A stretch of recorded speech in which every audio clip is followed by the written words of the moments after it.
baya ce mai kyau. Ya ce a aikin mutum ne ke nuna shi ba yahude ne ko kuma dai akwai wasu mutane da aka keɓantar aka ba su suna yahudawa ko na ga iya tambayar kenan.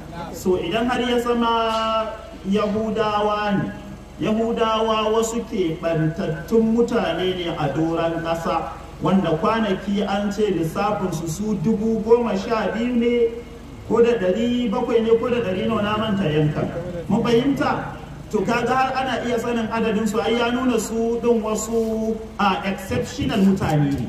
To hakan suna a yahudawansu sai annabi sallallahu alaihi wasallam ya ce man tashabbaha bi qaumin fa huwa minhum, wanda yayi kama da mutane yake aiki irin nasu ya yarda da abin da suka yarda da shi to yana cikin su.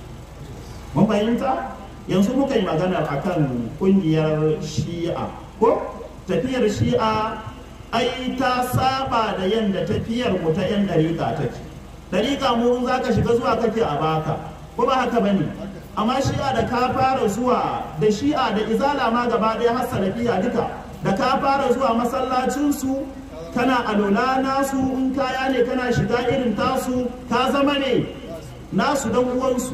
Mun fahimta. To kaga mu kuma dariƙa ne ba, in kana zuwa kana yin abubuwa tare da su baka zama ba har sai an dau an baka. Kaga kowanne mutane akwai irin yanayinsu.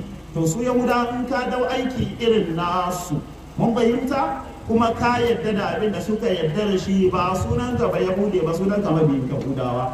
Dan ka sani ba sa, dan ka sani ma saboda su suna jin su na hannu abna'ullahi wa ahibba'uhu ne. Mun gane su masu daraja ne, Allah bai halicci irin su ba. Ka sani ba sa aurar da isma a wanda ba yahudi ba, ballantana wai ya samu hanyar shigowa cikin su.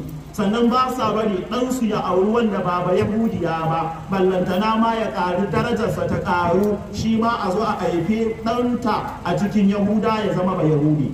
Nasu sai nasu kawai sun killace, ba sa aurarwa wanda ba nasu ba, kuma ba sa aurar wanda ba nasu ba. Sun fi so su tsaya su a iya nasu tunda su zaɓaɓɓu ne 'yan aljannar Allah ne. Mun gane ai, wannan shine Allah ya taimake mu. Don haka kai tsaye wannan shine tsarin.